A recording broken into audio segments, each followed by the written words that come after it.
పస్కా అనేటువంటి పదానికి అర్థం ఏమిటి అంటే పాస్ ఓవర్ అని అన్నారు, అంటే దాటిపోవుట. పస్కా అనే పదానికి అర్థం అండి దాటిపోవుట, దాటిపోవుట. ప్రియులారా, నా దేవుని ఆకాంక్ష ఏమిటి అంటే, ఈ బైబిలు గ్రంథపు దేవుని కోరిక ఏమిటి అంటే, ఆనాడు ఇశ్రాయేలు ప్రజలు ఐగుప్తును దాటిపోచున్నట్లుగా ప్రతి ప్రజా కూడా ఐగుప్తును దాటాలి అన్నదే నా పరమ తండ్రి కోరిక. ఆనాడు ఇశ్రాయేలు ప్రజలు ఐగుప్తును దాటుచున్నట్లే ఇక్కడ చేరి వచ్చిన వారు, ఈ విటవరాజుపల్లి వాస్తవ్యులు అందరూ కూడా ఐగుప్తును దాటాలి. వారేమో ఆనాడు భౌతిక సంబంధమైన ఐగుప్తును దాటుతూ వచ్చారు. ఈ రోజున మనము దాటవలసిన ఐగుప్తు ఏమిటో ఒక 4 విషయాలు చెప్పి అతి ప్రాముఖ్యమైన సందేశంలోకి వెళ్తానండి. నెంబర్ 1, మొట్టమొదటిదిగా ఈ రోజున మనము దాటవలసిన ఐగుప్తు ఏమిటి అంటే, ఐగుప్తు బానిసత్వానికి సాదృశ్యం అండి. చెప్పండి, దేనికి సాదృశ్యం తల్లి? బానిసత్వానికి ఐగుప్తు సాదృశ్యం. బానిసత్వం. బానిసత్వం అంటే అర్థం ఏమిటి? ఎవరో ఏలుబడి క్రింద ఉండటమే బానిసత్వం. బానిసత్వం అంటే అర్థము ఎవరో ఏదో ఏల్తా ఉంది. ఈ రోజున సమస్త మానవులు ఎక్కువ శాతం మంది బానిస బ్రతుకుతున్నారు. అదేంటయ్యా, బ్రిటిష్ వెళ్ళిపోయి చాలా కాలం అయింది కదా, ఇంకా బానిసలమేనా? యాస్, ఈరోజు చాలా మంది బానిస బ్రతుకుతున్నారు. ఇంతకీ దేని కింద బానిసలుగా ఉన్నారు అంటే, ఒక 2 లేఖనాలు చూద్దాం ఈ రాత్రి. బైబిల్ తెరుస్తారా? బైబిల్ తెరిచి రోమా పత్రిక ఒకసారి చూడండి. రోమా పత్రిక 3వ అధ్యాయము 9వ వచనమండి. ఒక మైక్ తీసుకొని చదివే ప్రయత్నం చేయండి. ఏమందుము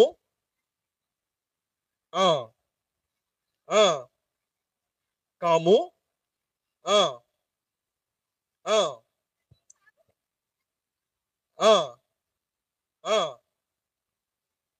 దేనికి లోనయ్యున్నారంట? దేనికి లోనయ్యున్నారంట? పాపమునకు లోనయ్యున్నారు. రోమా పత్రిక 6వ అధ్యాయము 12వ వాక్యం చదువుతారా? కాబట్టి శరీర దురాశలకు లోబడునట్లుగా చావునకు లోనైన మీ శరీరమందు పాపమును ఏలనీయకుడి. చాలమ్మా. అంటే పాపానికి ఒక లక్షణం ఉందంటండి. ఏమిటి ఆ లక్షణము అంటే, ఏలుబడి చేసే లక్షణం. పాపమునకు ఒక లక్షణం ఉందంట, ఏలుబడి చేసే లక్షణం. ఈ రోజున మీరందరూ గమనించాలి, దేనికి బానిస అంటే ఈ రోజున మనుష్యుడు పాపమునకు బానిస. పాపము మనిషిని ఏలుబడి చేస్తా ఉందండి. పాపము మనిషిని ఏలుబడి చేస్తా ఉంది. ఈ పాపానికి కట్టబడి చుట్టబడి మానవుడు బయటకు రాలేక బానిస బ్రతుకుతున్నాడు. కొంతమందికి పాపము అన్న పదం వినంగానే చిరాకు వచ్చేస్తుంది. కొంతమందికి పాపము అన్న పదం వినంగానే అసహ్యం వచ్చేస్తుంది. పొద్దున్న లేచిన కాడి నుంచి ఈ క్రైస్తవులు, ఆ పాదిరీలు అందరూ కలిసి ఒకటే పాపం పాపం పాపం అని చాలా మందికి కొంచెం ఆ పదం వినంగానే అసహ్యం. ఈరోజు మీరు తెలుసుకోవలసిన సత్యం ఏమిటి అంటేనండి, ప్రతి మతంలో కూడా పాపము అన్న సిద్ధాంతం ఉందండి. ప్రతి మతం, ఆ మత గ్రంథాలలో కూడా పాపమనే ఆ కాన్సెప్టు, ఆ సిద్ధాంతము ఉంది. అయితే ఆ మతాలు, ఆ గ్రంథాలు ఎదగటం కోసం ఆ పాపం అనే సిద్ధాంతాన్ని కప్పిపెట్టాయండి. కానీ ఒకే ఒక్క గ్రంథము మనం ఎదగటం కోసం పాపం అనే ఆ విషయాన్ని పరిచయం చేసి కొండ బద్దలు కొట్టింది. ఆ గ్రంథమే 66 పుస్తకాలు కలిగిన బైబిల్ గ్రంథం. ఈ గ్రంథమే పాపం అంటే అర్థం ఏమిటో చెప్పింది.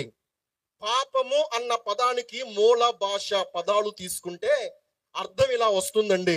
ఏమనంటే దారి తప్పిపోవటం. చెప్పండి, ఏంటంటే అర్థం? దారి తప్పిపోవటం. వెళ్ళవలసిన గమ్యానికి వెళ్ళకుండా దారి తప్పిపోవటమే పాపం మూల భాష పదాల అర్థం అండి. బైబిల్ పాపానికి ఇచ్చిన నిర్వచనం ఏమిటో తెలుసా? 1 యోహాను పత్రికలో మీరు చూస్తారు, ఆజ్ఞ అతిక్రమమే పాపం.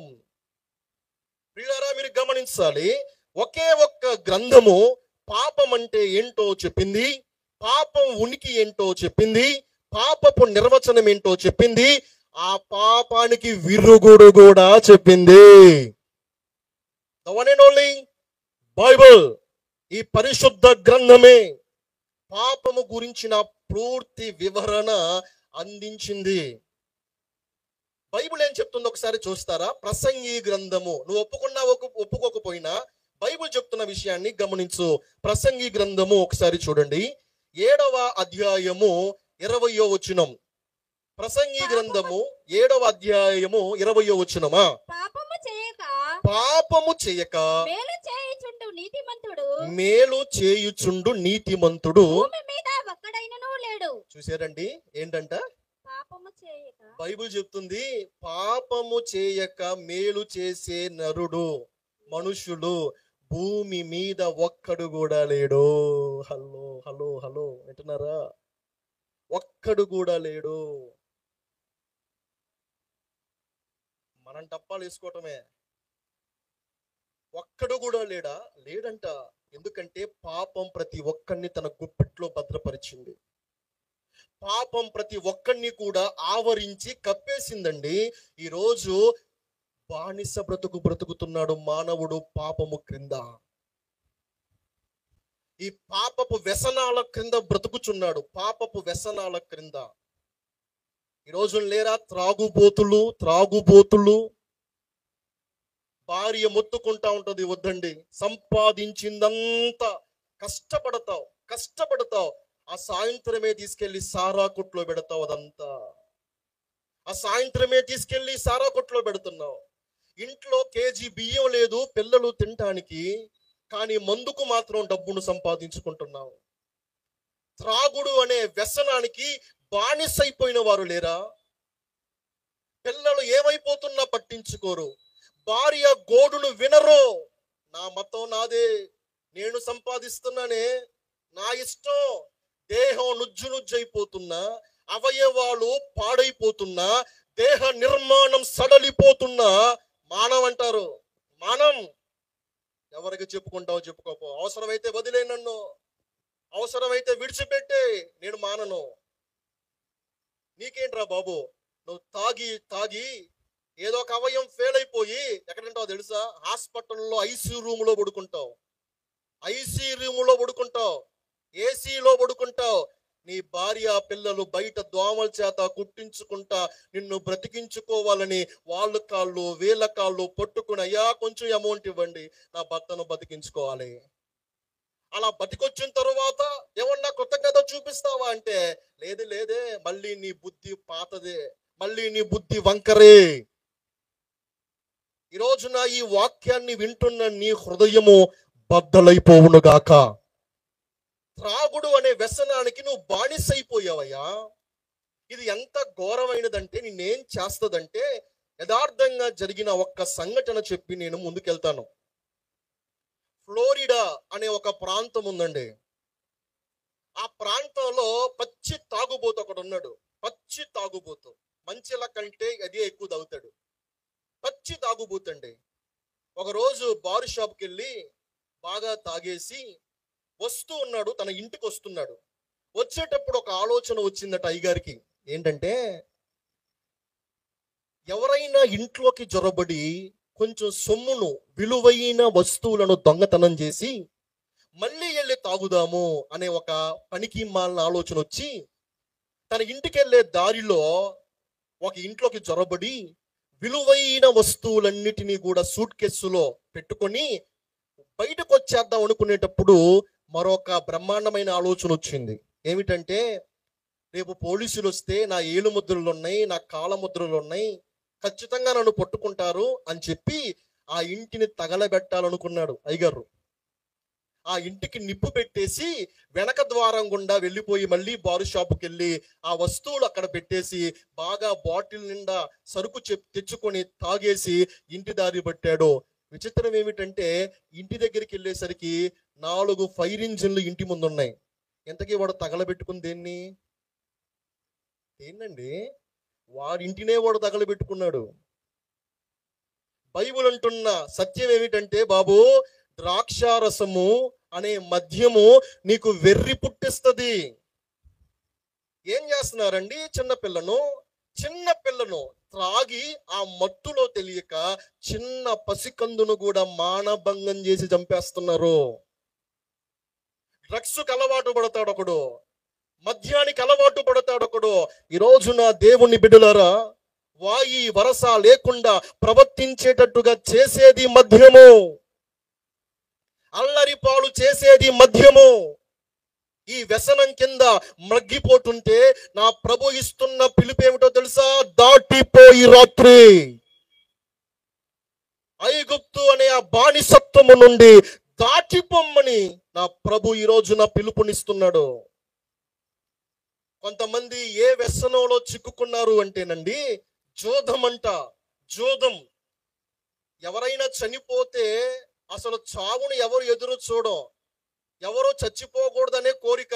కానీ ఒకడికి మాత్రం ఎక్కడ శవం లెగిసిద్దా అని చూస్తా ఉంటాడు. ఎందుకురా బాబు అంటే, ఆ శవం లెగవాలి, చాప సంకలో పెట్టాలి, ఆడికెళ్ళి కూర్చోవాలి. ఎందుకు? శవాన్ని కాపలానా? కాదు, పేకాట ఆడాలి అక్కడ. ఏమడాలి? పేకాట. శవం ముందు పేకాట. అందుకనే వీడు ఎవరు ఎప్పుడు లెగుస్తారని ఆత్రంగా ఎదురు చూస్తూ ఉంటాడు. ఇప్పుడు అది పోయింది. ఇప్పుడు ఫోన్లోకి వచ్చేసిందంట రమ్మీ. ఏంటంట? రమ్మీ. ఫోన్లో ఆడుకొని ఉన్నదంతా వదిలించుకో, చచ్చిపో, కుటుంబాలు పాడు చేసుకోండి అని ఫోన్లోకి వచ్చింది. ఆన్లైన్ బెట్టింగులంట గుళ్ళ అయిపోతున్నారండి ప్రజలు. బానిసత్వం, జోదం అనే బానిసత్వం ఈ రోజున ఏలుబడి చేస్తుంది. సరదాగా ప్రారంభించి చివరికి చచ్చేపోతున్నారు మానవులు. వ్యభిచారం అనే బానిసత్వంలో కొంతమంది ఉన్నారండి.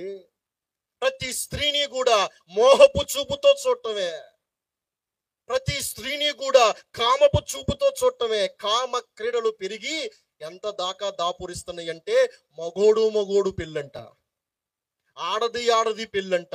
దానికి ప్రభుత్వాలు జీవోలు పాస్ చేస్తాయంట. ఏమిటండి ఇది? కామం, వ్యభిచారపు క్రీడ ప్రపంచ వ్యాప్తంగా ఏలుబడి చేస్తుంది. మన భారతదేశం ఎయిడ్స్ లో 2వ స్థానంలో ఉందండి. ఎయిడ్స్ లో 2వ స్థానంలో ఉంది. కారణం విపరీతంగా పెరిగిపోయిన కామవాంఛ. పాపము ఏం చేస్తుంది అంటే, వ్యసనాలు వెదజల్లి మనిషిని పట్టి తన కబంధ హస్తాల్లో బంధించింది. ఈ రాత్రి నా దేవుని కేక నీకు వినబడునుగాక. దాటిపో బిడ్డ, బానిసత్వము నుంచి దాటిపో అని నా ప్రభు పిలుస్తున్నాడు ఈ రాత్రి. 2 విషయాలు చెప్పి నేను ముందుకెళ్తాను. పాపము గురించి. పాశ్చాత్య దేశంలో జర్మనీ అనే ఒక దేశం ఉందండి. జర్మనీ. ఆ జర్మనీ దేశంలో ఒక కుగ్రామంలో తోల్మా బోనెట్ అనే ఒక 68 సంవత్సరాల వృద్ధుడు నివసిస్తున్నాడు. అతని పేరు తోల్మా బోనెట్. 68 సంవత్సరాలు ఉంటాయి అయ్యగారికి, ముసలైన. ఒక రోజు రోడ్డు మీద అలా వెళ్ళిపోతా ఉన్నాడు తన గ్రామంలో. వెళ్ళిపోతా ఉంటే ఒక విచిత్రమైన వస్తువు అతనికి దొరికిందండి. ఆ వస్తువును తీసుకొచ్చి చాలా బాగుందని చెప్పి, ఆకర్షణీయంగా ఉందని చెప్పి ఇంటికి తీసుకొచ్చాడు. ఇంటికి తీసుకొచ్చి దాన్ని శుభ్రం చేశాడు. దాన్ని శుభ్రం చేసి కొంతకాలం షోకేసులో పెట్టుకున్నాడు, కొంతకాలం టేబుల్ మీద పెట్టుకున్నాడు. తలుపు బాగా శబ్దం వస్తుందని చెప్పి కొంతకాలం తలుపుకు అడ్డంగా పెట్టుకున్నాడు ఆ వస్తువును. కొంతకాలం పిల్లల్ని పిలిచి ఆ మనవల్ని మనవరాల్ని పిలిచి ఆడుకోండి అని చెప్పి వారి చేతికి ఇచ్చాడు. ఒక రోజు ఏం జరిగిందంటే వారి ఇంటికి లంచ్ చేయడానికి ఒక పెద్ద ఆయన వచ్చాడు. హై ప్రొఫైల్ కలిగిన వ్యక్తి. ఆయన వచ్చి వాళ్ళకి శుభాకాంక్షలు చెప్పి వందనాలు చెప్పుకొని లోపల తీసుకెళ్ళిన తర్వాత ఈ పెద్ద ఆయన తన ఇల్లంతా చూపిస్తున్నాడు. అది వరండా, ఇది కిచెన్ అని మొత్తం చూపిస్తుంటే ఈ మనిషి చూపంతా, ఇంటికి వచ్చిన ఈ చుట్టం చూపంతా ఆ విచిత్రమైన వస్తువు మీద పడింది. నీకు కూడా నచ్చిందా? బాగుంది కదా? మరి పిచ్చోడా, పిచ్చి తాత, నీ ఇంట్లో ఉన్నది అది ఏమనుకుంటున్నావురా? అది ఆ మధ్య మొన్నటికి మొన్నే కొంతకాలం క్రితం జర్మనీలో యుద్ధం జరిగినప్పుడు పైనుంచి పడిన బాంబది పేలలా. ఏంటంటే అది బాంబది, ప్రమాదకరమైన బాంబది, అది పేలలా. దాంతో ఏం చేసావు ఇప్పటిదాకా? పిల్లలు ఆడుకున్నారు బ్రదరు, సరదా తీర్చుకున్నాం, ఆకర్షణీయంగా ఉందని. ఈ రోజున మనుషులు ఏం చేస్తున్నారంటే పాపం అంతకంటే, బాంబు కంటే ప్రమాదకరమైన, బాంబు కంటే ప్రమాదకరమైన, అతి ప్రమాదకరమైన పాపంతో చెల్లగాటమాడుతున్నారు. సరదా, ఎంజాయ్, బాగుందే, ఈ తప్పు చేస్తుంటే బాగుందే, ఇది పీడుస్తుంటే బాగుందే, ఇలా వెళ్తుంటే బాగుందే అని దాంతో సరదా ఆడుతున్నారండి మనుషులు. తెలుసుకోవలసిన సత్యం ఏమనగా అది ప్రమాదకరము నాయనా, అది ప్రమాదకరము, బాంబు కంటే ప్రమాదకరము. ఆ రోజున ఏం జరిగిందంటే ఆ వ్యక్తి బాంబు స్క్వాడ్కి పిలిస్తే వాళ్ళు వెళ్ళి దూరంగా పేలిస్తేనంట అక్కడ దాకా శబ్దం వచ్చిందంట. ఒకవేళ అక్కడే పేలిపోయి ఉంటే వీధి ధ్వంసం అయిపోయేది. ఈరోజు నా సహోదరి సహోదరులారా, అంతకంటే ప్రమాదకరమైన పాపంతో చెలగాటమా, నీ కుటుంబాన్ని ధ్వంసం చేసే పాపంతో, నీ జీవితాన్ని అతలాకుతలం చేసే ఆ భయంకరమైన పాపంతో నీకు స్నేహం ఏమిటి? ఈ రోజున నా ప్రభు పిలుపునిస్తున్నాడు, బయటకు రా, దాటిపో అని నా ప్రభు పిలుపునిస్తున్నాడు.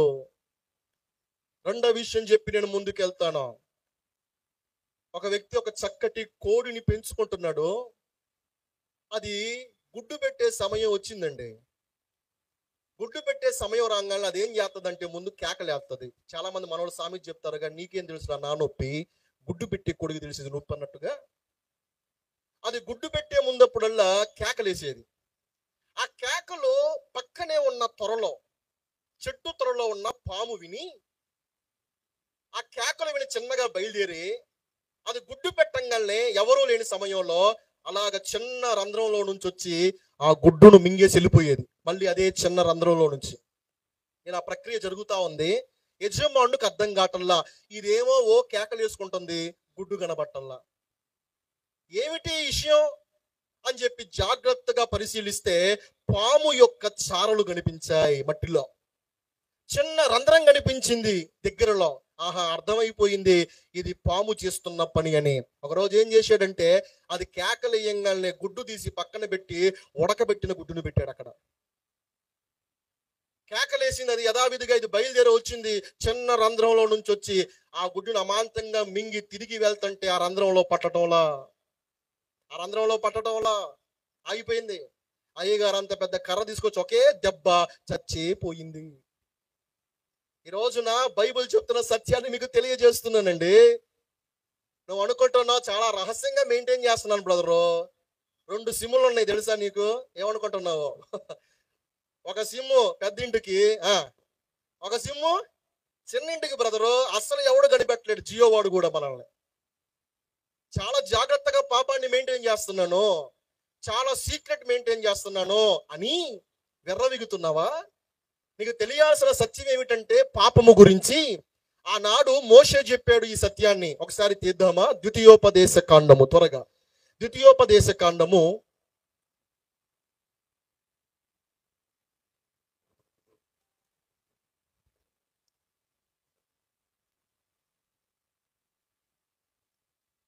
'ఏం చెప్పాడంటే ఒకసారి చూద్దాం అందరం కూడా. క్షమించండి, సంఖ్యాకాండం 32వ అధ్యాయము, త్వరగా తీద్దామా? సంఖ్యాకాండము 32వ అధ్యాయము 23వ వచనం అండి. మీరు ఆ, అట్లు చేయని ఎడల ఆ, యెహోవా దృష్టికి పాపము చేసిన వారగుదురు. ఆ, కనుక ఆ. మీ పాపము మిమ్ముని పట్టుకొనును. సోదరా వినో, నీ పాపము నిన్ను పట్టుకుంటుంది. వింటున్నారా? ఒకసారి నీ పక్కన తిరిగి చెప్పమ్మా. నీ కొడతారంటారా? పక్కన తిరిగి చెప్తే ఏంటే పాపం అంటున్నావు? చెప్పండి, పర్వాలా, వాక్యం కదా. ఒకసారి తిరిగి చెప్పు. నీ పాపము నిన్ను. తిరగండి అక్క, మాట్లాడుకోరా. కక్షలా, కార్పణ్యాలా, కారమా, మిరియాలా?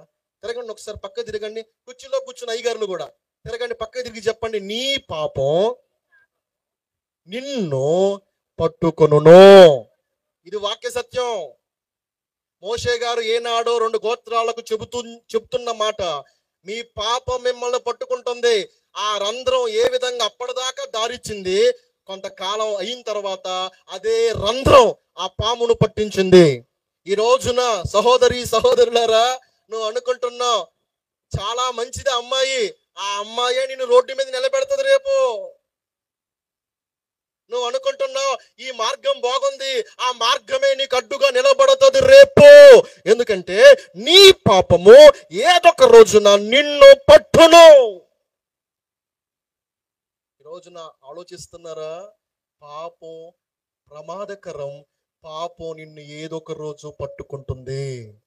అందుకనే బిల్లీ సండే అనే గొప్ప దైవ సేవకుడు ఒక చక్కటి మాట చెప్పాడండి, కవిత్వ రూపంలో. ఆ మాట మీకోసం చదువుతాను, మీరు కూడా ఈ విధముగా తయారవుదురుగాక. ఆమె చెప్తారా గట్టిగా ఒకసారి? బిల్లీ సండే ఏం చెప్పాడంటే, ఆయన ఒక మాట చెప్పాడు. నేను పాపానికి వ్యతిరేకిని, నేను పాపానికి వ్యతిరేకిని. నాకు కాళ్ళు ఉన్నంత వరకు, నాకు కాళ్ళు ఉన్నంత వరకు పాపాన్ని తంతాను. హల్లెలూయా. నాకు తల ఉన్నంత వరకు పాపాన్ని కుమ్ముతాను. ఏంటంట? పాపాన్ని కుమ్ముతాను.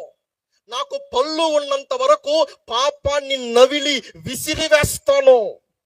నేను మహిమకు చేరే వరకు పాపాన్ని అసహించుకుంటాను. దేవుని ప్రజలారా, మీకు అర్థమవుతుందా? బిల్లీ సండే చెప్పిన ఈ మాటలు మీరు అర్థం చేసుకోండి. ఎందుకు అంటే, ఆ పాపంతో కలిసి నాశనానికి వెళ్ళటం నాకు ఇష్టం లేదు. ఈ రాత్రి ఈ పాపం ఏలుబడి చేస్తున్న సహోదరుడా, నా ప్రభు పిలుపు నువ్వు అర్థం చేసుకో. ఆయన పిలుపు ఏమిటి అంటే, బానిసత్వం అనే ఐగుప్తు నుండి బయటకు రా. బానిసత్వం అనే ఐగుప్తు నుండి దాటిపో అని నా ప్రభు కేక వేస్తున్నాడు. నా ప్రభు కేక వేస్తున్నాడు. ఇంకెంతకాలం బానిస బ్రతుకు అని నా ప్రభు ప్రశ్నిస్తున్నాడు.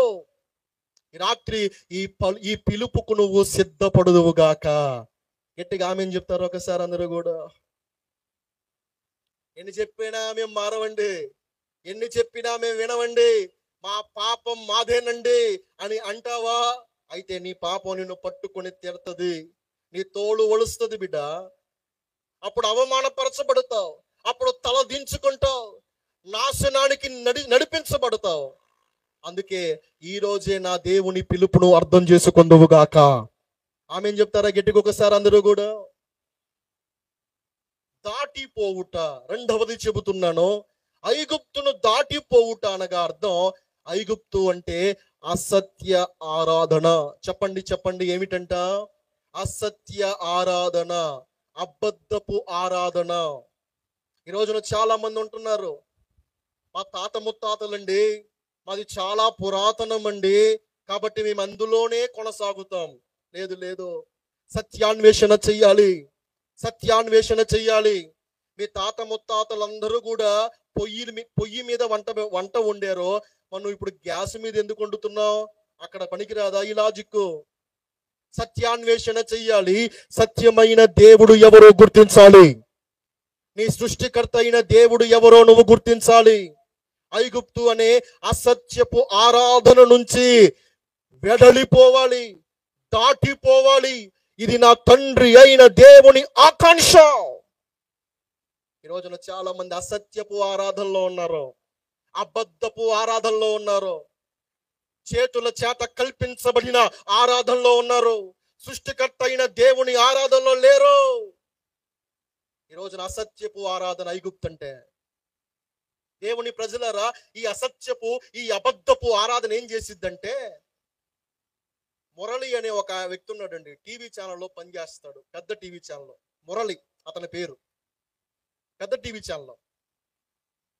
ఒక రోజు అలా వెళ్ళిపోతున్నాడండి రోడ్డు మీద. అలా వెళ్ళిపోతూ ఉంటే చాలా మంది జనం రోడ్డు మీద గుమ్ముగూడారు. చాలా మంది జనం గుమ్ముగూడారమ్మా. ఏమిటి ఈ జనం, ఖచ్చితంగా ఇది యాక్సిడెంట్ అయి ఉంటది అని చెప్పి అనుకున్నాడు ఈ వ్యక్తి, ఈ రిపోర్టర్. అనుకుని దీన్ని గనక కవరేజ్ చేస్తే మనకి మైలేజ్ వస్తుంది, ఇంక్రిమెంట్ వస్తుంది, పేరు వస్తుంది అని చెప్పి ఆ గుంపులోకి దూరే ప్రయత్నం చేశాడు. ఆ గుంపులోకి దూరే ప్రయత్నం చేశాడు. వాళ్ళు ఎవ్వరూ రానివల, అంత పెద్ద గుంపు ఉంది అక్కడ. ఇక బయటకు వచ్చేది ఒక ఆలోచన చేశాడండి. ఏంటో తెలుసా, ఒక అబద్ధం ఆడదాం, ఒక అబద్ధం వాళ్ళ లోపలికి వెళ్ళి కవరేజ్ చేద్దాం అని చెప్పి ఈ విధంగా కేకలేస్తున్నాడు. ఏమనంటే, అక్కడ యాక్సిడెంట్ అయిపోయి పడింది మా అన్నే. ఏంటంట, అక్కడ యాక్సిడెంట్ అయిపోయి పడిపోయింది మా అన్నే అని కేకేస్తుంటే కొద్దిగా దారి దొరికింది. లోపలికి వెళ్ళాడు. లోపలికి వెళ్ళి సిగ్గుతో తలదించుకున్నాడు. అందరూ నవ్వటం ప్రారంభించారు. ఎందుకు అంటే, ఆడ యాక్సిడెంట్ అయింది గాడిదకి. దేనికి? ఇప్పుడు ఈ గాడిద ఎవరికి? అన్నేనా? చాలా సార్లు మనం ఏం చేస్తున్నాం అంటే, నిజమే అన్న భ్రమలో కొట్టుకుపోతున్నాం. నిజమే అయి ఉండిద్దిలే, లేకపోతే మన తాతలు కొడుస్తారా, నిజమే అయి ఉండిద్దిలే. లేదు లేదు, అసత్యపు ఆరాధన వద్దు. అసత్యపు ఆరాధననే ఐగుప్తు నుండి నువ్వు దాటిపోవాలి. ఇది నా దేవుని ఆకాంక్ష. అసత్యపు ఆరాధన నిన్ను సిగ్గుపరుస్తుందండి. అసత్యపు ఆరాధన నిన్ను అవమానపరుస్తుంది. నిన్ను గమ్యానికి చేర్చలేదు అసత్యపు ఆరాధన. ఈరోజు నా దేవుని ప్రజలారా, దేవుని సేవకునిగా పిలుపునిస్తున్నాను. అసత్యపు ఆరాధన అనే ఐగుప్తును దాటిపోవుదుముగాక. గట్టిగా ఆమేన్ చెప్తారు ఒకసారి అందరూ కూడా. ఐగుప్తు అనగా మూడవది ఏమిటంటే, మూడవది దేనికి సాదృశ్యంగా ఉందంటే, రాజీ పడుట. చెప్పండి తల్లి, ఏంటంట? అందరు చెప్పాలి. లేచే ఉన్నారా? పరలోక దర్శనంలోకి వెళ్ళారా? రాజీ పడుట అని చెప్పండి. ఎస్, ఐగుప్తు అంటే రాజీ పడటం. రాజీ, కాంప్రమైజ్, రాజీ. ఆ రోజున ఫరో, అయ్యా మేము అందరం బయటికి వెళ్ళాలి, మా ప్రభుని ఆరాధించుకోవాలంటే ఫరో అన్నాడు నో నో నో నో అని 3 విషయాలు చెప్తాడు. ఆ విషయాలు ఏంటో చెప్తాను చూడండి ఒకసారి. మొట్టమొదటిగా ఏమంటాడంటే, దూరం వెళ్ళొద్దు, ఆరాధించుకోండి కానీ దూరం వెళ్ళొద్దు అంటాడు. అంటే ఎందుకు? నా దగ్గరే ఉండాలి, ఐగుప్తులోనే ఉండాలి ప్రజలని, ఇశ్రాయేలు ప్రజలు. రాజీ, వాళ్ళు ఒప్పుకోవాలా, నో మేము దూరం వెళ్ళాలి. తర్వాత అంటాడు, పురుషులు మాత్రమే వెళ్ళండి, స్త్రీలందరూ ఇక్కడే ఉండండి. రాజీ, ఎందుకంటే స్త్రీలు పిల్లలు ఇక్కడే ఉంటే పురుషులు వెళ్ళి ఎప్పటికైనా మళ్ళీ వస్తారు. రాజీ. అప్పుడు మోషే అన్నాడు, ప్రజలు అన్నారు నో, అందరం వెళ్ళాల్సిందే, దూరం వెళ్ళాల్సిందే. మూడోది వస్తాడు. మూడోది ఏమంటాడు తెలుసా? సరే పురుషులు వెళ్ళండి, స్త్రీలు వెళ్ళండి, మీ పిల్లలు వెళ్ళండి, పశువులు మందలు మాత్రం ఇక్కడే ఉంటాయి, వెళ్ళి ఆరాధించుకోండి. నో, మేమందరం వెళ్ళాలి. నీ రాజీ సూత్రాలు మా దగ్గర పనికిరావు. హల్లెలూయా. చేతులు పైకెత్తి స్తోత్రం చెప్తారా గట్టిగా? ఈ రోజున చాలా మంది ఎక్కడున్నారు తెలుసా? రాజీ దగ్గరికి పోయారు. రాజీ, ఐగుప్తు అనే రాజీ దగ్గర ఉన్నారు. ఏంటో తెలుసా? రాజీ అపవాదితో సంధి, అపవాదితో రాజీ. ఏంటో తెలుసా? రాజీ అన్య ఆచారాలతో రాజీ, అన్య ఆచారాలతో. అక్క లోపల ఆరాధన టీవీ పెట్టి పాటలు పెడుతుంది, బయట ముగ్గేస్తా ఉంటది. అర్థం కావటానికి చెప్తున్నా, వ్యర్థంగా ఆలోచించబాకండి. స్తోత్రం చెప్పండి గట్టిగా. లోపల ఆరాధన సాంగ్ అక్కడ, ఇక్కడ ఏంటట ముగ్గు మహిమ. రాజీ, లోకంతో విడిపోలా, ఇంకా సంబంధం ఉంది, సందుంది, ఇంకా రాజీ పడటం మానలా. కొంతమంది భక్తులు ఎక్కడ బయటపడతారు తెలుసా? ఫస్ట్ పాట ఏళ్ళది, ఆరాధన అరిచరిచి చేస్తారు, అల్లాడిస్తారు, అసలు మామూలు కూడా వ్యవహారం. పెళ్లి టైం రాగానే అయ్యగారు మా కులపోడినే చూడాలి. ఎవరినంట? వాళ్ళ కులపోడినే చూడాలంట. పల్లెటూరులో మరీ ఎక్కువ వాళ్ళ కులపోడినే చూడాలంట. రాజీ పోలా, ఇది పోలా, ఈ రాజీ తత్వం పోలా, అన్య ఆచారాలతో ఈ రాజీ పోలా. అక్కగారి భక్తి ఎప్పుడు బయటపడిద్దంటే ఇల్లు కట్టేటప్పుడు బహిరంగంగా పాస్టర్ గారి దగ్గరికి వస్తే రహస్యంగా దొడ్డిదారులో ఇంకో దగ్గరికి వెళ్తుంది. ఆయన అంటాడు, వంటగదిలో దొడ్డి పెట్టు, దొడ్లో వంట పెట్టమంటాడు. ఆయన వస్తాడు, పాస్టర్ గారు వచ్చి ఏంటమ్మా ఇట్లా పెట్టావంటే అదంతే ఇక అట్ట కుదిరింది అంటారు. అలా వెనకాల రాజీ అయింది, కాంప్రమైజ్ అయింది. అన్య ఆచారాలు విడిచిపెట్టలా ఈరోజు చాలా మంది. బైబుల్ పట్టుకుని అక్క బయలుదేరి వస్తా ఉండిద్ది, పిల్లి ఎదురంగల ఎడకు పోయేది, పిల్లి వచ్చిందాగో. బైబుల్ మళ్ళీ సంఖలో ఉంది, ఎదురు పిల్లి వచ్చింది, అక్క ఆగిపోయింది. అక్క వెళ్తున్నప్పుడు ఎవరైనా తెల్ల చీర కట్టుకొని వస్తే ఈ ముదనష్టపు దానికి ఏం పని లేదు, నేను పోయేటప్పుడే రావాల శుభమా అంట మందిరానికి పోతుంటే అక్కడ ఏమో అక్క ఎగిరెగిరి డ్యాన్స్ వేసిద్ది, ఆరాధన స్తోత్రం ప్రభా దిగిరా అంటా ఉండిద్ది. నిజంగా రావాలి ఇట్లాంటి వాళ్ళ కోసం. రాజీ మన వాళ్ళ భక్తులు ఉంటారు, కొంతమంది భక్తులు గుడ్ ఫ్రైడే రాగానే ఎడకపోతారంట, చెప్పరేంటండి ఎక్కడికి పోతారంట? వెళ్దాం పదండి, బకెట్ తీసుకోండి, బ్రష్ తీసుకోండి. ఎందుకండి? పెయింట్ వేసి వద్దాం, ఏషియన్ పెయింట్ తీసుకోండి, లేకపోతే బర్జర్ పెయింట్ తీసుకోండి. అలా పెయింట్ చేస్తున్నప్పుడు లోపల బయటికి రావాలి, అప్పుడు ఇలాగ పడిద్ది పెయింట్. ఆలోచించండి ఒకసారి, రాజీ ఎక్కడ పోయింది తల్లి నీకు? అన్య ఆచారాలని ఐగుప్తును దాటమని నా ప్రభు పిలుపునిస్తున్నాడు. 2 చేతులు పైకి బిగ్గరగా స్తోత్రం చెప్దాం అందరం కూడా. అన్య ఆచారాలని రాజీ వద్దు, అన్య ఆచారాలు మనలో చచ్చిపోవునుగాక. గట్టిగా ఆమేన్ చెప్తారా ఒకసారి అందరూ కూడా? ఇక చివరిగా ఐగుప్తును దాటాలి అంటున్నాను నా ప్రభు. ఐగుప్తు అంటే అర్థం మరణం, 2వ మరణం. ఏ వ్యక్తి కూడా అండి 2వ మరణమని అగ్ని గుండంలో ఉండటానికి వీలు లేదు. నా దేవుని ఆకాంక్ష, నా దేవుని ఆశ, నా దేవుని పిలుపు ఏమనగా ఐగుప్తు అనే 2వ మరణము దాటిపో. 2వ మరణం నీ మీద ఏలుబడి చేయకూడదు బిడ్డ. నువ్వు వెళ్ళాల్సిన గమ్యం అది కాదు బిడ్డ. ఈ రోజున నా ప్రభు పిలుపునిస్తున్నాడు. ఒకసారి రిపీట్ చేద్దామా? ముందుకెళ్ళిపోయి ముగించుకుందాం. అందరూ చెప్తారు ఒకసారి, ఐగుప్తును దాటుదుముగాక. అందరు చెప్పండి, ఆమేన్ చెప్పండి గట్టిగా. ఐగుప్తు అనగా నెంబర్ 1 చెప్తారు ఒకసారి, ఐగుప్తు అనగా బానిసత్వాన్ని దాటి పొమ్మంటున్నాడు దేవుడు. ఐగుప్తు అనగా అసత్యపు ఆరాధనను దాటి పొమ్మంటున్నాడు నా దేవుడు. ఐగుప్తు అనగా ఇదిగో రాజీ పడటం మానివేయమంటున్నాడు నా దేవుడు. ఐగుప్తు అనగా 2వ మరణం అనే అగ్ని గుండాన్ని వెళ్ళటానికి వీల్లేదు, దాన్ని దాటి పొమ్మంటున్నాడు నా దేవుడు. ఈ రాత్రి ఈ ఐగుప్తును దాటి పొమ్మని సెలవిస్తున్నా, పిలుపునిస్తున్నా. నా దేవుని పిలుపుకు సిద్ధపడుదుముగాక. నీ పక్కన తిరిగి మాట చెప్పు, సిద్ధపడక్క అని చెప్పు. ఒకసారి తట్టి చెప్పు, నిద్రపోతా ఉంటారు. తట్టి చెప్పు, సిద్ధపడక్క అని చెప్పు. ఒక నెట్టు ఇబ్బంది లేదు. బయట వాళ్ళు అక్కడ కుర్చీలో కూర్చున్న వాళ్ళు అయ్యగారు చెప్పండి ఒకసారి, సిద్ధపడు అని చెప్పండి. లేకపోతే ఒక పని చేయండి, చెయ్యి తీసుకోండి, ఇలా క్లాప్ కొట్టండి, పక్కన ఇట్లా క్లాప్ కొట్టండి, క్లాప్ కొచ్చి సిద్ధపడని చెప్పండి. ఒకసారి చెప్పండి, సిద్ధపడండి అని చెప్పండి. కుర్చీలో కూర్చున్నవారు మీరు చెప్పకపోతే నేను ఆపడం. ఆన్లైన్ ప్రేయర్ మీరు చెప్పాలి అందరూ కూడా. చూడండి పాస్టర్ గారు, సిద్ధపడండి అని చెప్పండి ఒకసారి. హల్లెలూయా, దేవునికి మహిమ కలుగునుగాక. నా దేవుడు పిలుస్తున్న పిలుపుకు సిద్ధపడుదుముగాక. ఎలా సిద్ధపడాలి? ఎలాగండి? నా వల్ల అవుతుందా అసలు ఇది? నా వల్ల అవుతుందా బయటికి రావటం? నా వల్ల అవుతుందా ఈ ఐగుప్తును దాటిపోవటం? ఎలా సిద్ధపడాలి? ఈ రాత్రి దేవుని మాట వింటున్న ప్రియ దైవజనమా, నా దేవుడు అన్నాడు ఎలా సిద్ధపడాలో నేను చెప్తా వినో. ఎలా సిద్ధపడాలంటే విందుతో సిద్ధపడాలి. ఆమేన్ చెప్పండి, చెప్పండి. ఎలా సిద్ధపడాలంట? విందు అని చెప్పండి. అమ్మ తల్లి అందరు చెప్పండి, విందు అని చెప్పండి. విందు, విందుతో సిద్ధపడాలి. అది అడుగుతాం కదా. ఉన్నయ్యా ప్రార్థన అనగానే వెంటనే మన నోటి నుంచి వచ్చే మాట ఏంటి? ఉన్నయ్యా ఏమిటవి? చెప్పాలి. మీరు మంచోళ్ళు, ఎర్రకొండల గురించి అంటుంది. ఎవరి గురించి అంటున్నా? ఎవడుగుతాం మనం చెప్పండి. ఉన్నయ్యా ఏమి ఉండాలి?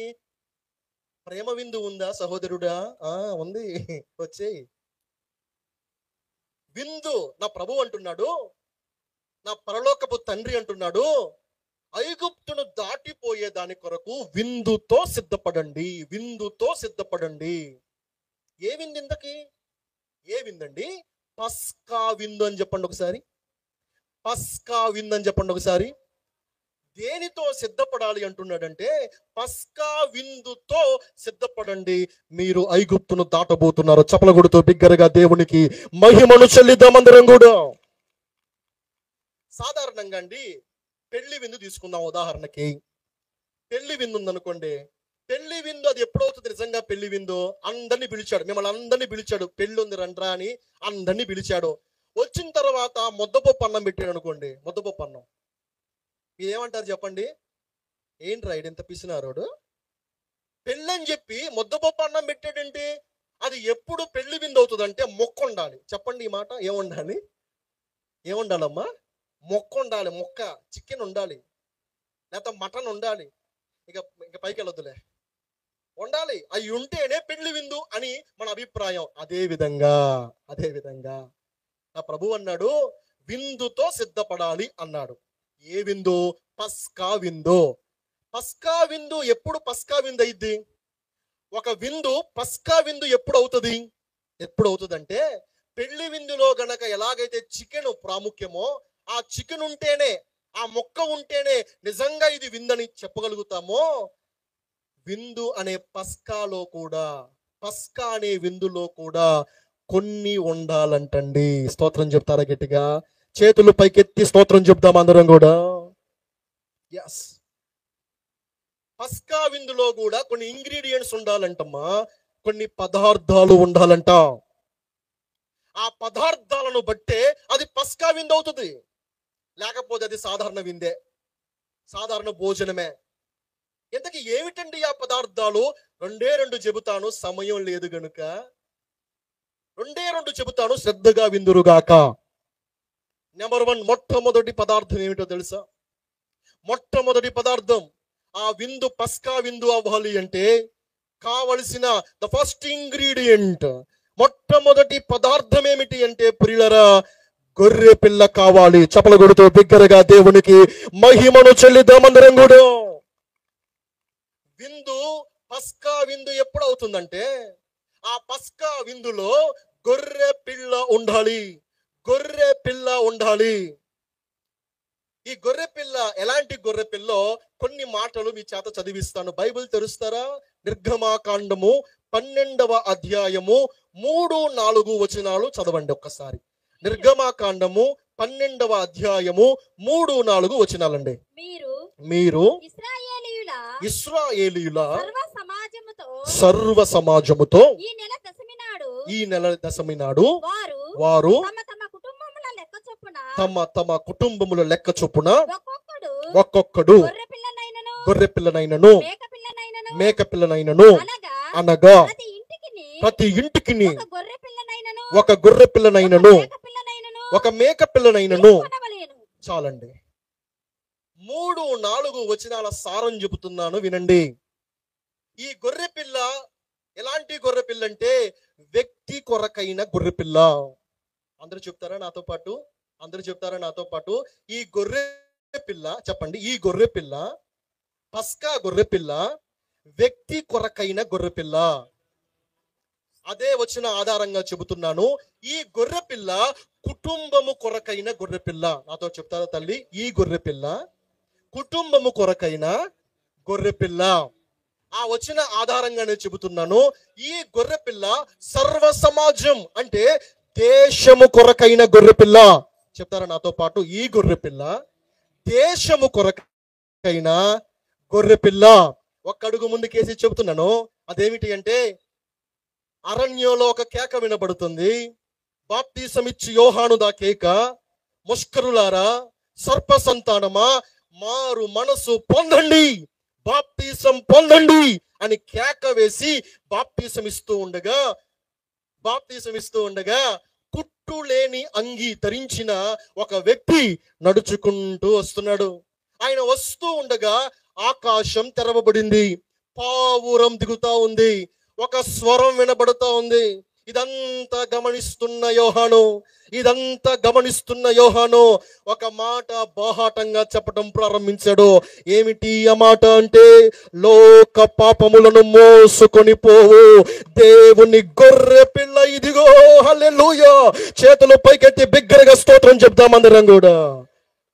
ఈ మాట నన్ను చెప్పనిస్తారా? ఏంటంటే వ్యక్తి కొరకైన గొర్రెపిల్ల, కుటుంబము కొరకైన గొర్రెపిల్ల, దేశము కొరకైన గొర్రెపిల్ల, సర్వలోకానికి అయిన గొర్రెపిల్ల. చేతులు పైకెత్తి బిగ్గరగా స్తోత్రం చెప్దాం అందరం కూడా. ఎవరు ఆ గొర్రెపిల్ల? నజరేయుడైన యేసుక్రీస్తు ప్రభుల వారు. గట్టిగా చప్పట్లు కొడుతూ, బిగ్గరగా గట్టిగా చప్పట్లు కొడుతూ హల్లెలూయా. ఎవరండి ఆ గొర్రెపిల్ల? పరమును విడిచి ఈ లోకానికి వచ్చిన నజరేయుడైన యేసు.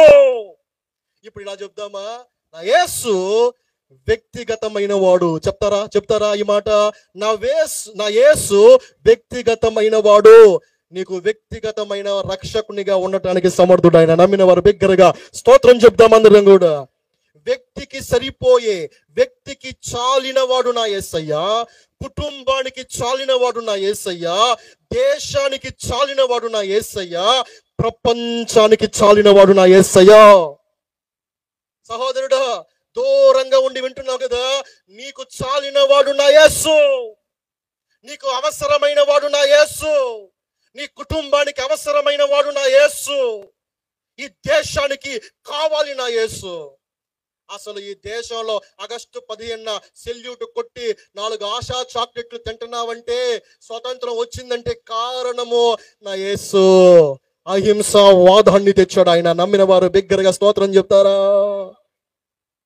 రాత్రి దేవుని మాట వింటున్న వాళ్ళరా, దేశానికి అవసరము నా యేసు. ఈ ప్రపంచానికి అవసరం నా యేసయ్యా. ఈ ప్రపంచానికి అవసరం. రాజ్యాంగాలు నిర్మించబడటానికి నా యేసయ్య ప్రభావం ఉంది. నా యేసయ్య ప్రభావం ఉంది. ఆయన మాటల ప్రభావం ఉంది. ఈ రాత్రి దేవుని మాట వింటున్న ప్రియులరా, పస్కాలో గొర్రె పిల్ల లేనిది అది పస్కా కాదు. అది పస్కా కాదు. ఆ గొర్రె పిల్ల నా యేసయ్యే. నా యేసయ్య ఆ గొర్రె పిల్ల. ఈ రోజున మూడు విషయాలు చెప్పి నేను ముగించేస్తాను. నెంబర్ 1, మొట్టమొదటిదిగా పస్కాకి కావలసిన గొర్రె పిల్ల నిర్దోషమైనది. చెప్పండి ఈ మాట నాతో పాటుగా. ఏ గొర్రె పిల్ల కావాలండి? నిర్దోషమైన గొర్రె పిల్ల. ఇందాకే చెప్పుకున్నాం కదా, ఆ గొర్రె పిల్ల యేసు ప్రభువే అని. ఆ యేసయ్య కూడా ఎవరో తెలుసా తల్లి? నిర్దోషమైన వాడమ్మా. నిర్దోషమైన వాడు, పరిశుద్ధత కలిగిన వాడు. ఆయనలో ఏ పాపము లేదని బైబిల్ చెప్తుంది. ఆయన చూపులో, తలంపులో, ఆలోచనలో, మాటల్లో, క్రియల్లో, నడవడికలో ఏ పాపము లేని వానిగా బ్రతికాడు ఆయన. నిన్ను పరిశుద్ధునిగా మార్చగల సమర్థుడు నా యేసు. ఈ రాత్రి దేవుని మాట వింటున్న వాళ్ళరా, నిర్దోషమైన గొర్రె పిల్ల నా యేసయ్యే. నా యేసయ్యే నిర్దోషమైన గొర్రె పిల్ల. రెండవదిగా ఏ గొర్రె పిల్ల కావాలండి పస్కాకి అంటే? వధింపబడిన గొర్రె పిల్ల కావాలి. వధింపబడిన గొర్రె పిల్ల కావాలి. ప్రియులరా, 12వ అధ్యాయం మీరు చదవండి. సమయం లేదు కాబట్టి వచనాలు చూపించడం లేదు. నిర్దోషమైన గొర్రె పిల్ల కావాలి. రెండవదిగా వధింపబడిన గొర్రె పిల్ల. నా ప్రభు వధించబడ్డాడు తల్లి. ఆ రోజున పరలోకంలో ఒక నిశ్శబ్దం ఏర్పడింది. ఎందుకు ఆ నిశ్శబ్దం అంటే, ఇదిగో బయట వెలుపట రాయబడిన గ్రంథపు చుట్టను ఎవరు తెరవలేకపోతున్నారు. ఎవరు తెరవలేకపోతున్నారు. దూతలారా మీరు తెరుస్తారా? మా వల్ల కాదు. కెరూబులారా మీరు తెరుస్తారా? మా వల్ల కాదు. 24 పెద్దలారా మీరు తెరుస్తారా? మా వల్ల కాదు. ఎవరు తెరుస్తారు? యోహాను ఏడుస్తున్నాడు. అయ్యో, ఆ గ్రంథాన్ని తెరిచే వాళ్ళు ఎవరు? ఒక అర్థం చెప్తాను. ఆ గ్రంథం యొక్క అర్థం ఇలా అయి ఉండొచ్చు. దాని మీద నిలబడితే చాలా సబ్జెక్టు మాట్లాడాలి. ఒకవేళ అది బయట వెలుపుట అంటే ఇర్మియా గ్రంథం ప్రకారం పాపపు చుట్ట. పాపపు చుట్ట అది. మన పాపాల చిట్ట అది. తీర్పుల చిట్ట అది. ఎవరు తెరుస్తారు దాన్ని? అంత నిశ్శబ్దం. యోహాను కళ్ళమ్మట నీరు వస్తా ఉండగా ఒక పెద్ద వచ్చి చెప్తున్నాడు, యోహాను భయపడకు, ఏడవకు, యూదా గోత్రపు సింహము ముందుకొచ్చింది. వధింపబడిన గొర్రె పిల్ల ముందుకొచ్చాడు. ఆయనే నజరేయుడైన యేసు. ఆయనంట ఆ సింహాసనం చూడండి ఎంత బాగుందంటే బైబిల్లో. యోహాను ఎవరు వచ్చారని చెప్పి అటు చూస్తున్నాడు, ఇటు చూస్తున్నాడు, అలా చూశాడు, కిందకు చూశాడు. ఆయన ఎక్కడి నుంచి వస్తున్నాడో తెలుసా? చూడని దిక్కు నుంచి వస్తున్నాడు. ఆ చూడని దిక్కు తండ్రి సింహాసనం. చప్పలు కొడుతూ బిగ్గరగా దేవునికి మహిమను చెల్లిద్దామందరం కూడా. ఈ రోజున దేవుని వాక్యం వింటున్న వారులరా, మూల భాషలో ఎలా ఉందో తెలుసా? యేసయ్య వచ్చంట ఆ గ్రంథాన్ని తీసుకోలేదంట, దాన్ని ఇలా తీసుకున్నాడంట. చప్పలు కొట్టండి గట్టిగా. ఎలా తీసుకున్నాడు? అధికారంతో ఇచ్చే నాకు, నేను చూసుకుంటా అన్నాడు. బిగ్గరగా చప్పలు కొడుతూ బిగ్గరగా దేవునికి మహిమను చెల్లిద్దాం అందరం కూడా. వధింపబడిన గొర్రె పిల్ల, రక్తము కార్చాడండి ఆయన. వధించబడి రక్తము కార్చాడు. ఆ రక్తం గురించి బైబిల్లో రాయబడిన మాట, నాతో పాటు ఈ మాట చెప్తారా? నీతిమంతుని రక్తం అని చెప్పండి. చాలా గట్టిగా చెప్తున్నారే, పెద్దలు చెప్తాం. నీతిమంతుని రక్తం అని చెప్పండి. వధింపబడిన గొర్రె పిల్ల రక్తము నీతిమంతుని రక్తము. రెండవదిగా నిబంధన రక్తం అని చెప్పండి. నిబంధన రక్తము. మూడవదిగా ఆ రక్తము అమూల్యమైన రక్తము. అమూల్యమైన రక్తము. నాలుగవదిగా ఆ రక్తము నిష్కలంకమైన రక్తము. నిష్కలంకమైన రక్తము. ఐదవదిగా ఆ రక్తము నిర్దోషమైన రక్తము. ఆ యేసు రక్తము, నీతిమంతుని రక్తము, నిబంధన రక్తము, నిష్కలంకమైన రక్తము, అమూల్యమైన రక్తము, నిర్దోషమైన రక్తము. ఆయన రక్తమే నీకు విడుదల ఇవ్వగలుగుతుంది నేస్తమా. ఆయన రక్తమే నీకు శుద్ధిని ఇవ్వగలుగుతుంది. ఈ రోజున నా ప్రభు అంటున్న మాట, ఐగుప్తును దాటిపో. ఐగుప్తును దాటిపోవటానికి సిద్ధపడు. ఎలా సిద్ధపడాలయ్యా? విందుతో. ఏ విందయ్యా? పస్కా విందు. ఆ పస్కా విందులో ఎలాగయ్యా? పస్కా విందులో ఉండే గొర్రె పిల్ల ద్వారా. చప్పలు కొడుతూ బిగ్గరగా దేవునికి మహిమను చెల్లిద్దాం అందరం కూడా. ఈ రాత్రి ఐగుప్తు నుండి చేయి పట్టిన దేవుడు నిన్ను విడిపించును గాక. నా యేసు అనే గొర్రె పిల్ల నిన్ను విడిపించును గాక. పస్కా గొర్రె పిల్ల ఎలా ఉండాలి అంటే, ఒకటి చెప్పండి, నిర్దోషమైన నిష్కల్మషమైనదిగా. రెండవదిగా వధింపబడిన గొర్రె పిల్ల కావాలి. మూడవదిగా అదే 12వ అధ్యాయంలో మీరు చూస్తారు, కాల్చబడిన గొర్రె పిల్ల అని చెప్పండి. అందరూ చెప్పండి, ఏ గొర్రె పిల్ల కావాలి? కాల్చబడిన గొర్రె పిల్ల తల్లి. ఎస్, నా యేసయ్య కాల్చబడ్డాడు తెలుసా? శ్రమల చేత, శోధనల చేత, నిందల చేత, అవమానాల చేత నా యేసయ్య లేత గడ్డి వలె మొలిచి ఎండిపోయాడు. లేత గడ్డి వలె మొలిచి ఎండిపోయాడు. ఆయన కాల్చబడ్డాడు తల్లి. గోల్గొతా కొండ పైన అన్ని గంటలు ఎండ వేడిమి చేత కాల్చబడ్డాడు అన్నది నీకు తెలుసు. కానీ మన పాపాలు మోస్తూ ఆయన కాల్చబడ్డాడు అన్న సంగతి నీకు తెలియాలి. దేవుని ఉగ్రతను భరిస్తా కాల్చబడ్డాడు నా యేసు అని నీకు తెలియాలి. రాత్రి నీ గురించి ఆలోచించేది ఎవరో ఉండరు. నీ గురించి పట్టించుకునేవారు ఎవరో ఉండరు. చాలాసార్లు అంటావు, నా శ్రమ ఎవడికి తెలిసిద్దయ్యా, నా బాధ ఎవడికి తెలిసిద్దయ్యా, నా సమస్య ఎలా తెలిసిద్దయ్యా, ఎవరికి తెలిసిద్ది, ఎవడు నా గోడు వింటారో. నా ప్రభు అంటున్నాడు, తల్లి నువ్వు పడిన ప్రతి దాన్ని ముందే నేను పడ్డాను. చప్పల కొడుతూ బిగ్గరగా దేవునికి ఒకసారి మహిమను చెల్లిద్దాం అందరం కూడా. నువ్వు పడిన ప్రతి ప్రయాస నేను పడ్డాను. నేను కూడా శ్రమను అనుభవించానమ్మా.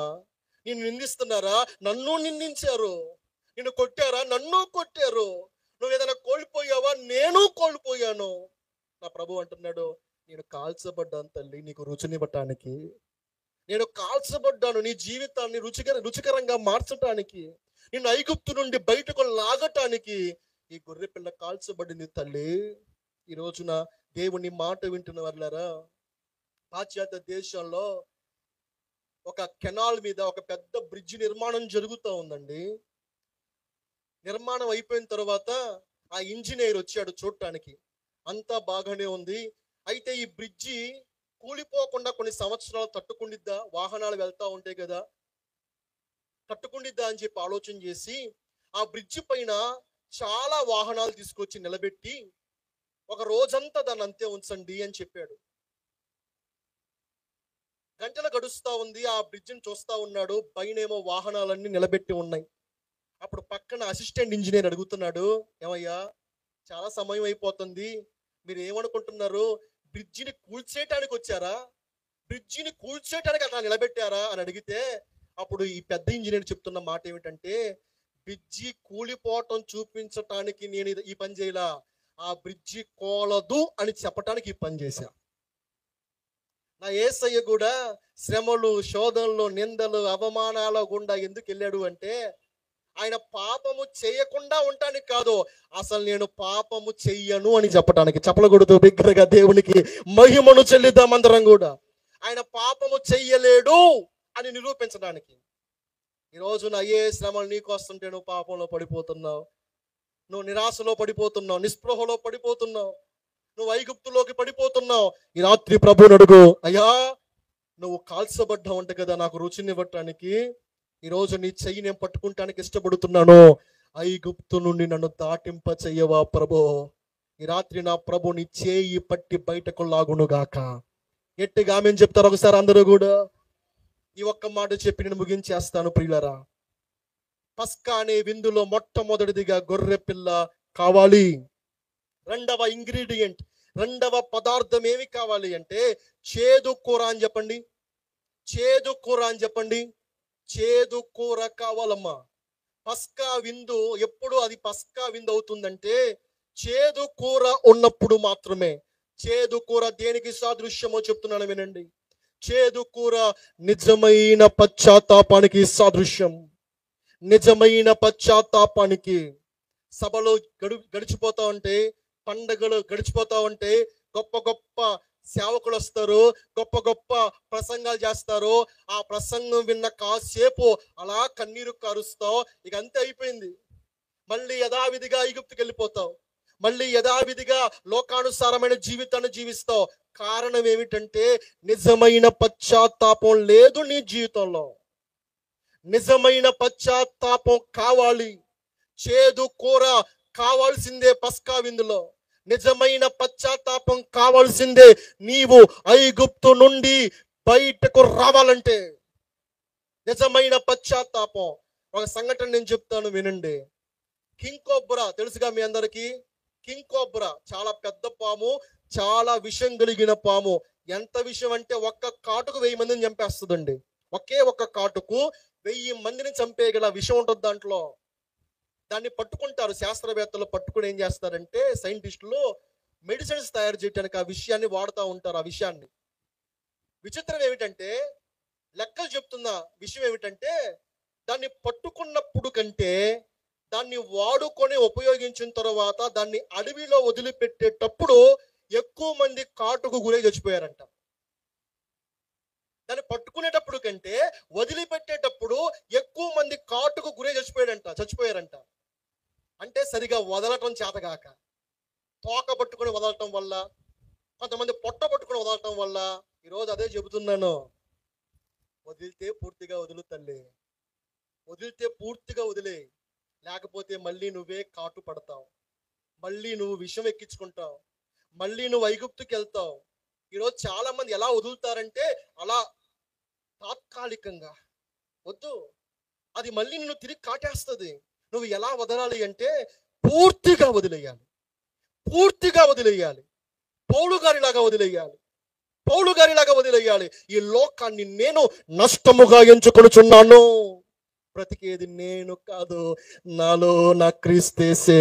చపల కొడుతూ బిగ్గరగా దేవునికి మహిమను చెల్లిద్దాం అందరం కూడా.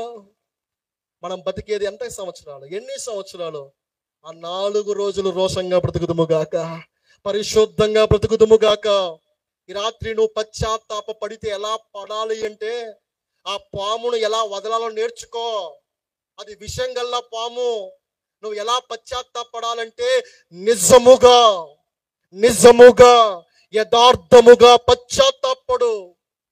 కన్నీరుతో విలపిస్తూ నీ పాపాన్ని ఒప్పుకొని పశ్చాత్తాపడు.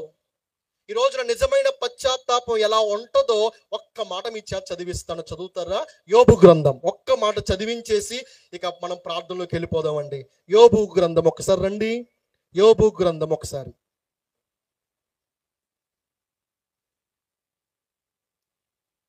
2వ అధ్యాయం తల్లి 8వ వచనం. 2వ అధ్యాయము 8వ వచనం ఒకసారి తీసి చూస్తారా? అతడు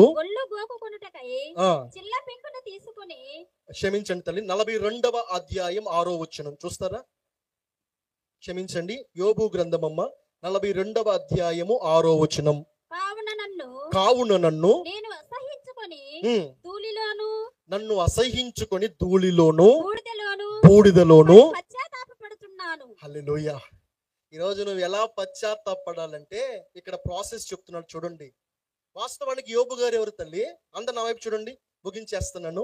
యోబు గారు ఎవరు వాస్తవానికంటే పరిశుద్ధుడు, నీతిమంతుడు, యథార్థవంతుడు. అవునా కదా? ఏ పాపం లేదండి, ఏ పాపం లేదు. అలాంటి వ్యక్తే ఒకవేళ నేను పాపం చేశానేమో అని ఎలా పశ్చాత్తాపడుతున్నాడంటే, తనను తాను అసహ్యించుకొని, బా, తనను తాను అసహ్యించుకొని ధూళిలో బూడిదలో కూర్చొని పశ్చాత్తాపడుతున్నాడంటండి. ఈ రోజున ఇట్టి పశ్చాత్తాపం మనం కలిగి ఉందముగాక. నెంబర్ 1, అసహ్యించుకొని జీవితాన్ని. అయ్యా నేను యోగ్యుని కాదు కదా ప్రభువా. గొప్పలు పోవద్దు, ఏమీ లేదు మనలో, మనమంతా పాపులం. ప్రభువాను పరిశుద్ధుడు అయ్యా, నేను అసహ్యున్నయ్యా, నేను ఘోర పాపిని ప్రభో. నా నా నా నిజం బయటకు తెలిస్తే నేను ఇంట్లో కూడా ఉండలేనయ్యా. నేను సమాజంలో పనికిరాని వ్యక్తిని ప్రభువా. అసహ్యించుకొని నేను. రెండవదిగా ధూళిలో బూడిదలో అంటే తగ్గింపు. ఉపవాసం అంటే 2 అర్థాలు ఉన్నాయి. ఒకటి మీకు తెలిసిందే. రెండవది ఉపేక్షించుకో లోకాన్ని. వాసము, వసించు, నీవే నాకు కావాలని దేవునితో వసించు. బూడిదలో కూర్చో, అసహించుకో, తగ్గించుకో, విరిగి నలిగి ప్రభు దగ్గర ప్రాధేయపడు. ఈ రాత్రి దేవుడు నిన్ను దర్శించబోతున్నాడు తల్లి. నీ పాపాన్ని పడమడికి తూర్పు ఎంత దూరమో అంత దూరముగా విసిరివేయబోతున్నాడు. చేయి పట్టి తానే వధింపబడిన నిర్దోషమైన కాల్చబడిన గొర్రె పిల్ల చేయి పట్టి నిన్ను ఐగుప్తు నుండి బయటకు తేబోతున్నాడు. ఇక నీకు రెండవ మరణం లేదు. 19వ శతాబ్దం ఏప్రిల్ 14వ తారీఖు అర్ధరాత్రి 11 గంటలకు నీటిలో ప్రవాహంగా ఆడంబరంగా అద్భుతంగా వెళ్ళిపోతుంది ఒక పెద్ద ఓడ. టైటానిక్ అట. ఎందుకు ఆ పేరు పెట్టారు? అది గ్రీకుల పేరు. టైటాన్ అంటే గ్రీకు దేవుడు, బలాఢ్యుడు అని అర్థము. ఎవడో దాన్ని ఏం చేయలేడు. అంత పెద్ద ఓడ, అంత పెద్ద నిర్మాణం. అర్ధరాత్రి 11:55కి ఒక మంచు పర్వతం తగిలి ఆ పెద్ద ఓడ పాయలుగా విరిగిపోవటం ప్రారంభించబడింది. చాలా మంది చచ్చిపోయారు ఆ రోజున. విలువైన వస్తువులు నీళ్ల పాలైపోయాయి ఆ రోజున. పిల్లలు, తల్లులు, పెద్దలు అల్లాడిపోతున్నారు. నీటిలో మంచుగడ్డలకు కట్టిపోయారు. 706 మంది బ్రతికారు. 706 మంది కలిసి కొన్ని రోజుల తరువాత ఒక సభను ఏర్పాటు చేసుకున్నారు. ఆ సభలో వారి సాక్ష్యాలు చెప్తున్నారు. ఆ సాక్ష్యాలు చెప్తూ ఉండగా ఒక యవనస్తుడు ముందుకొచ్చాడు. అయ్యా నేను కూడా సాక్ష్యం చెప్పొచ్చా? రా బ్రదర్ చెప్పు. వాస్తవానికి నేను బ్రతికి ఉండవలసిన వాడిని కాదు. నేను బ్రతికి ఉండటానికి, మీ మధ్య సజీవునిగా ఉండటానికి ఒక వ్యక్తి కారణం. ఎవరయ్యా వ్యక్తి? ఎవరో కాదు, జాన్ హార్పర్ అనే ఒక మిషనరీ. ఆ రోజున అందరితో పాటు ఓడలో ఉన్నాడు. తన కూతురు ఉంది, తన నాన్నగారు ఉన్నారు. వేరే ప్రాంతానికి సేవ చేయటానికి వెళ్తున్నారు. ఈ లోపల ఈ ప్రమాదం జరిగింది.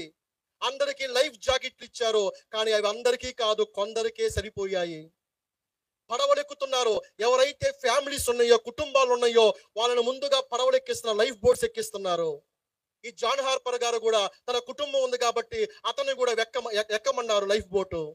తన తండ్రిని ఎక్కించాడు, తన కుమార్తెను ఎక్కించాడు. బాయ్ చెప్తున్నాడు, టాటా చెప్తున్నాడు. అర్థం అయిపోయింది వాళ్ళ తండ్రికి. బిడ్డాను రావట్లేదా? లేదు నాన్న, నాకు ఇక్కడ చాలా పని ఉంది. అక్కడ కూడా పని ఉంది కదమ్మా? కాదు నాన్న, ఇక్కడ చాలా పని ఉంది.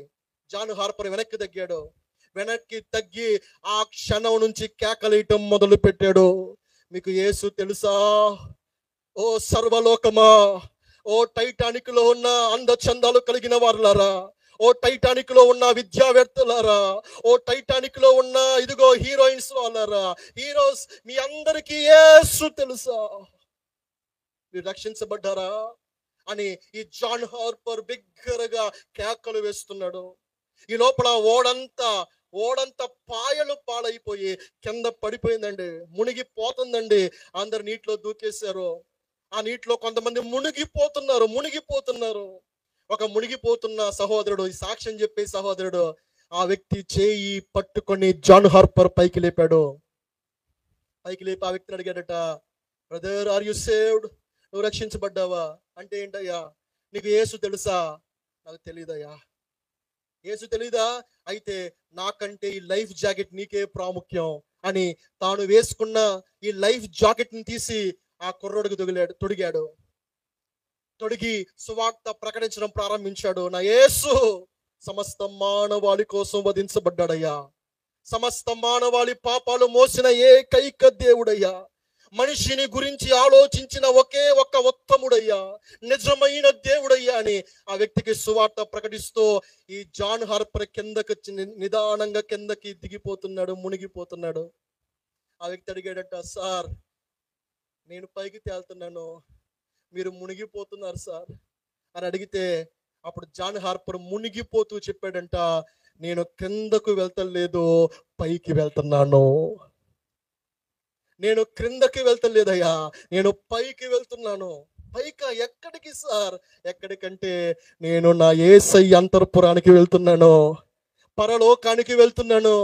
ఆ రోజు ఆ వ్యక్తి అర్థం చేసుకున్నాడు. జాన్ హార్పర్ అక్కడే మునిగి చచ్చిపోయాడండి. ఆ వ్యక్తి సాక్ష్యం చెప్తున్న మాట ఏంటో తెలుసా? ఆ రోజే ఆ నీటిలో నేను నా పాపములన్నిటినీ తర్పణం చేసేసాను, నిజమైన పశ్చాత్తాపం పడ్డాను. ఈ వ్యక్తి నా కోసం మరణించాడు. అసలు ఈ వ్యక్తిని ప్రేరేపించింది ఎవరు? ఆయనే నజరేయుడైన యేసు. రాత్రి నాకు అర్థమైందండి, నిజంగా పశ్చాత్తాపడ్డాను. ఈ రోజు నేను బ్రతికాను. ఇప్పుడు నాకు కూడా పరలోకంలో ఒక చోటు ఉంది. చప్పలు కొడుతూ బిగ్గరగా దేవునికి మహిమను చెల్లిద్దాం అందరం కూడా ఈ రాత్రి. నువ్వు నిజంగా పశ్చాత్తాప పడితే నా దేవుడు అంటున్నాడు, బిడ్డ నువ్వు నా సంబంధివి, నాతో ఉండబోతున్నావు. నీ కోసం పరలోక పౌరసత్వం ఉంది బిడ్డ. పరలోకం నీ కోసం ఎదురు చూస్తుంది బిడ్డ.